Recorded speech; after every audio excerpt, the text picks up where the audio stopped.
Okay, gagawa tayo ng laruan. So, ito ay plunger. So, pangtanggal siya ng mga bara. Pwedeng sa mga water closet or sa lababo.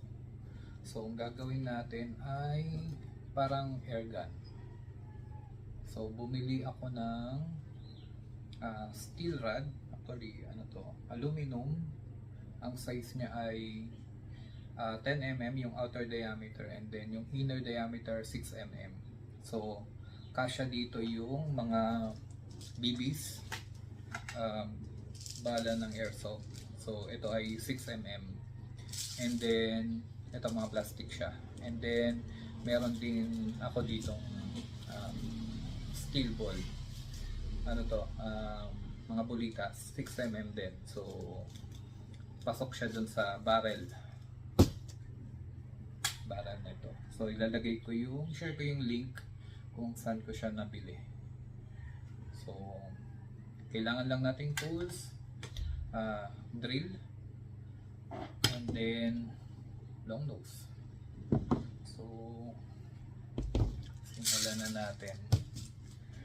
Tanggalin natin itong canister nya. And then may makikita kayong rubber dyan sa loob.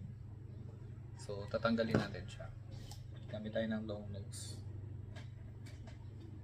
Ayan. So, ito yung rubber. Ilalagay natin itong rubber dito sa steel rod. Ayan. Nalagay na siya dyan. And then, kailangan nating tanggalin yung nasa gitna para makatagos itong metal rod. So, papasok siya dito sa loob. Kailangan tumagos. So, para siya tumagos, kailangan butasin natin itong sa unahan. So, meron ako ditong drill. So, bubutasin natin siya.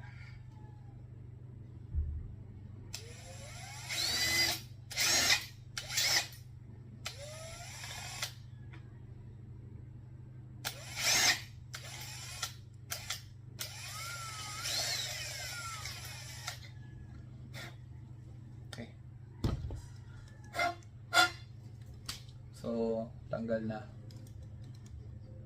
Kita ba? Ayan. So, try natin kung pasok na yung rod. Okay, medyo masikip pa. Yun, pasok na siya. So, gagawin natin, pasok na natin to sa loob. Ayan, tagos na. And then,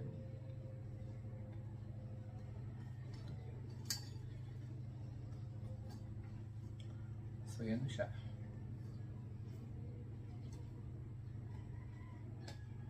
Make sure lang natin na nakapasok maigi yung rod. Okay. And then, bigyan na natin to.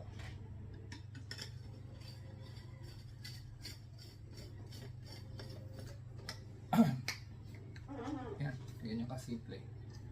So, test fire na natin. May nabibili nitong manual, yung pinapump, pero ito automatic. So, meron siyang gauge, and then para ma-build up yung pressure, may button siya dito. Press lang natin ng mga 2 to 3 seconds, and then automatic na siyang magpa-pump.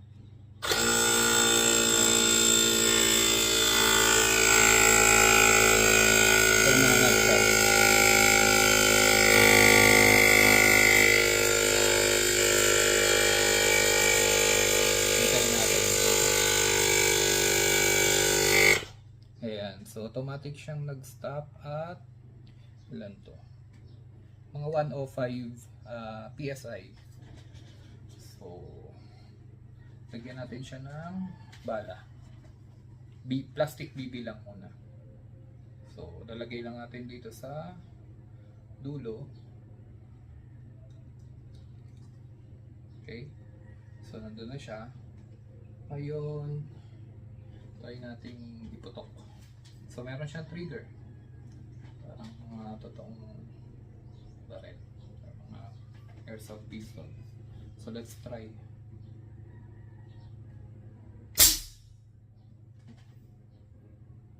Usok-usok pa, di lang kita sa video, pero usok siya. Gawa ko ng separate video or idugtong ko dito, ipuputok natin sa target. So ayan, working siya, ganun kasimple. Okay, naglagay pala ako ng magnet, ayan, para kapag gumamit ako ng steel BB hindi malalaglag. Ayan, so malakas na magnet yan. Ayan, hindi nalalaglag yung metal ball or steel BB. Okay, try natin sa dahon ng gabi. Wala mo ng bala, so let's try.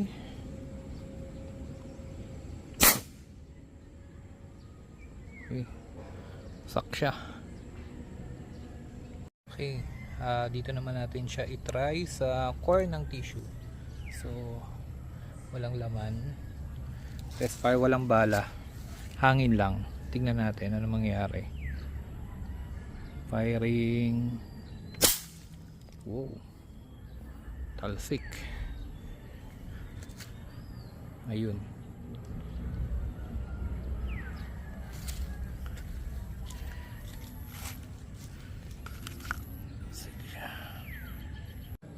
ngayon dito naman sa empty water bottle.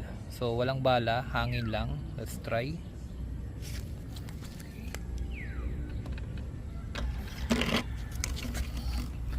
Okay,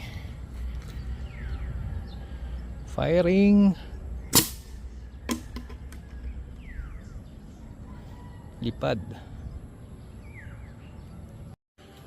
Ayan, dito natin siya ito-test fire sa puno ng saging. Tignan natin kung babaon ba siya, at kung babaon, gaano kalalim. Okay, so test fire na natin gamit ang plastic BB. So try natin sa puno ng saging.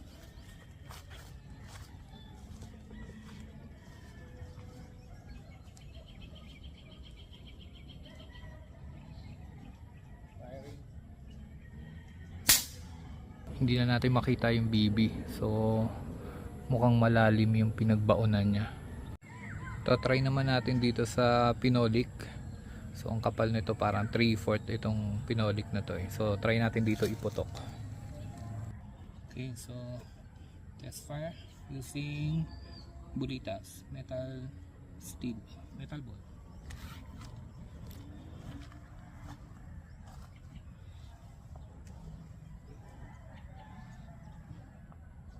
Distance around mga 3 meters. As far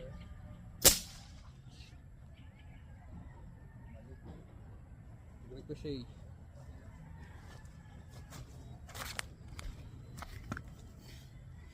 Tumalbog, medyo masakit din. Tingnan natin yung tama. Okay, so ito yung tama. Bumaon siya tapos tumalbog.